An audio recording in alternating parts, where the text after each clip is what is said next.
मौजूदा सियासी तसादुम के माहौल में मुतादिद सियासी अकाबरीन सियासी मफाहमत और बैनुल जमाती इश्तराकी अमल की तजवीज़ देते रहे हैं, लेकिन माजी में किसी सियासी जमात की तरफ से इस बारे में खुलकर बात नहीं की गई थी। लेकिन अब कुछ अरसे से सदर आरिफ अलवी और सीनियर सियासतदान मोहम्मद अली दुरानी मफाहमत कराने के लिए एड़ी चोटी का जोर लगा रहे हैं।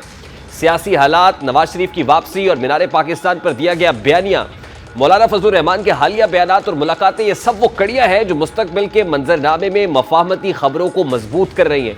गुज़श्ता रोज़ अहम मुलाकातें हुई। एक मुलाकात में मोहम्मद अली दुरानी की मौलाना फजलुर रहमान से ये मुलाकात, और मोहम्मद अली दुरानी की दूसरी तरफ जो मुलाकात है वो कुछ और सियासी अकाबरीन से, फिर साबिक सदर आसिफ अली जरदारी और मौलाना फजलुर रहमान की मुलाकात।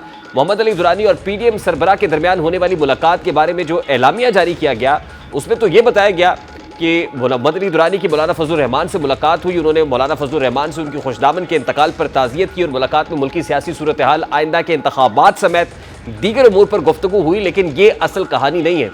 इतलात है कि इस मुलाकात में सरबराह मौलाना फजलुर रहमान ने साबिक वफाकी वजीर मोहम्मद अली दुरानी से कौमी मफाहमत के एजेंडे पर किरदार की हामी भरी है। ज़राए के मुताबिक पहले मरहले में सियासी जमातों में राब्तों और मफाहमती एजेंडे पर इत्तफाक राय पर काम होगा। कौमी मफाहमत के एजेंडे पर मुशावरत के लिए PTI से बातचीत का भी इम्कान है, और PTI पहले ही कौमी मफाहमत के एजेंडे पर इत्तफाक कर चुकी है। ये खबर इसलिए भी सच महसूस होती है कि कुछ रोज़ से मौलाना सबसे अलग ही चल रहे हैं।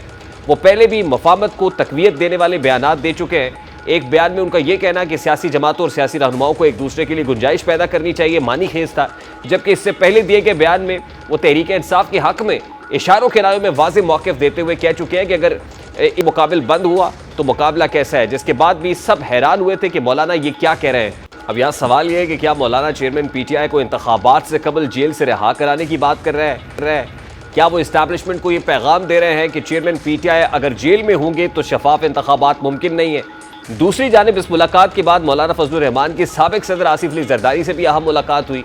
इस मुलाकात में मौलाना सेनेटर अब्दुल गफूर हैदरी, डॉक्टर आसिम हुसैन भी मौजूद थे, और इस मुलाकात को भी इस तनाजुर में देखा जा रहा है। और पीपल्स पार्टी भी बहुत पहले से ही सियासी गुंजाइश और मफाहमत की बातें करती रही है। हालिया दिनों में खुर्शीद शाह, शेरी रहमान समेत पीपल के दीगर अकाबरीन मफाहमत की बात करते दिखाई देता है। दूसरी जानिब मीनार पाकिस्तान पर नवाज शरीफ की तकरीर को अहम समझा जा रहा है। इस तकरीर में उन्होंने तमाम अंदाजों को गलत साबित करते हुए ना ही इंतकाम और ना ही एहतसाब की बात की है, बल्कि उन्होंने सबको साथ लेकर चलने और मफाहमत की बात की है। जिसके बाद साबिक वज़ीर दाखिला राना सनाउल्लाह ने भी नवाज शरीफ की तकरीर की तस्दीक की और बताया कि वो PTI के साथ मफाहमाना रवैये के बारे में रहे हैं। अलबत्ता साने 9 मई में मुलव्वस लोगों से कोई बात नहीं हुई। सदर आरिफ अलवी भी कुछ अरसे से सियासी मंजरनामे पर बहुत ज़्यादा मुतहर्रिक दिखाई दे रहे हैं। वो इमरान खान और मौजूदा इस्टेब्लिशमेंट के दरमियान मसालियत के ख़्वाह हैं। उन्हें उम्मीद है कि उनकी कोशिशों के मस्बत नताइज बरामद होंगे। तहरीक इंसाफ के वफ़द ने पिछले दिनों असद कैसर की क़यादत में पहले सदर और बाद में मोहम्मद अली दुरानी से मुलाकात की, जिसमें इस्टेब्लिशमेंट और जमहूरियत के खिलाफ सियासत ना करने पर इत्तफाक किया गया। या एक तासुर ये भी है कि साने 9 मई के बाद PTI के 2 ग्रुप्स बन चुके हैं। एक वो लोग हैं जो 9 मई के वाक़यात में मुलव्वस हैं और फ़रार हैं या कैद हैं, इनके लिए मज़ीद सियासत करना मुश्किल दिखाई दे रहा है। लेकिन बाकी वो लोग हैं जो 9 मई के वाक़यात में मुलव्वस नहीं हैं, कैद नहीं हैं, उन पर कोई ख़ास केस भी नहीं है, वो सियासत कर सकते हैं। वो सियासत करने के लिए मफाहमत की बात कर रहे हैं। ये ग्रुप सदर आरिफ अलवी को मफाहमत के लिए कह रहा है। इसके अलावा PTI का ये मफाहमती ग्रुप पार्टी की टूट फूट से भी सख्त परेशान है, क्योंकि रोज़ाना की बुनियाद पर रूपोश रहनुमा पार्टी छोड़ रहे हैं। इसके लिए कोशिशें जो पार्टी को मज़ीद तितर बितर होने से बचाने के लिए की जा रही है। अभी गुज़श्ता रोज़ी मर सियासी रहनुमाओं के बाद 3 ख़वातीन रहनुमाओं ने भी तहरीक इंसाफ को खैरबाद कह के इस्तेहकाम पाकिस्तान पार्टी ज्वाइन की है। रास्ते जुदा करने वाली इन ख़वातीन रहनुमाओं में PTI की साबिका रुकन कौमी असम्बली अंदलीब अब्बास, साबिका MPA सादिया सुहेल और सुमैरा अहमद शामिल है। इन ख़वातीन रहनुमाओं में अंदलीब अब्बास वो रहनुमा है जो सानिया 9 मई में उसी गाड़ी में सवार थी जिसमें मारूफ डिज़ाइनर खतीजा शाह भी मौजूद थी, और इनके साथ ही जो है वो पाकिस्तान तहरीक इंसाफ के एक मर्द रहनुमा जो साबिक सूबाई वज़ीर रहे हैं मुराद रास, वो भी मौजूद थे। खैर, इस्तेहकाम पाकिस्तान पार्टी में शमूलियत के बाद अब इन पर कोई ऐसा चार्ज नहीं है। इस सारे सियासी मंजरनामे के अंदर इंतखाबात होंगे नहीं होंगे, जनवरी के आखिरी हफ्ते में इलेक्शन कमीशन ऑफ पाकिस्तान ने शेड्यूल तो दिया हुआ है, लेकिन प्रेसिडेंट आरिफ अलवी को अभी at this point in time ये लग रहा है कि इंतखाबात में नहीं होंगे। लेकिन वो उम्मीदें भी बांधे हुए हैं सुप्रीम कोर्ट ऑफ पाकिस्तान से कि सुप्रीम कोर्ट ऑफ पाकिस्तान में केस है, शायद सुप्रीम कोर्ट की इंटरवेंशन से इंतखाबात हो। उन्हें नहीं लगता कि इंतखाबात हो। इस वक्त पाकिस्तान पीपल्स पार्टी के रहनुमा हसन मुर्तज़ा साहब हमारे साथ मौजूद है। इस मामले पर उनसे बात करेंगे। अस्सलाम वालेकुम हसन मुर्तज़ा साहब, बहुत बहुत शुक्रिया आपके वक्त के लिए। सबसे पहले तो बड़ा सादा सा सवाल है, आप क्या समझते हैं कि इस वक्त सियासी हालात इंतखाबात के लिए मौजू है? मैं समझता हूँ जी कि इंतखाबात के लिए ही मौजू है, और तो किसी चीज के लिए ये मौजू है ही नहीं, और ना ही हम मुतहम्मिल हो सकते हैं किसी और चीज के। अगर सियासी हालात इंतखाबात के लिए मौजू है तो फिर People's Party level playing field का मुतालबा क्यों कर रही है? नहीं, आप का क्या मतलब है मौजू से? हालात मौजू से मुराद यह है कि सारे पॉलिटिकल स्टेक होल्डर्स को अभी जो हालात है, जो सूरत हाल है, वो सूट करती है, मुनासिब है, लेवल प्लेइंग फील्ड मैसर है कि इंतखाबात हो सके।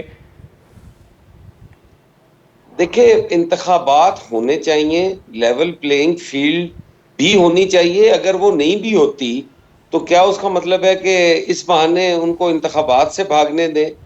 हम इंतखाबात भी करवाएंगे और कोशिश करेंगे कि लेवल प्लेइंग फील्ड भी हो। हम हर सतह पे मुकाबला करने की कोशिश करेंगे। पहले भी हमेशा हमारे साथ तो ये होता रहा है, कभी भी हमें इस किस्म का हालात और माहौल मुयस्सर नहीं हुआ कि हम आज़ादाना जो है वो इलेक्शन कैंपेन कर सकें।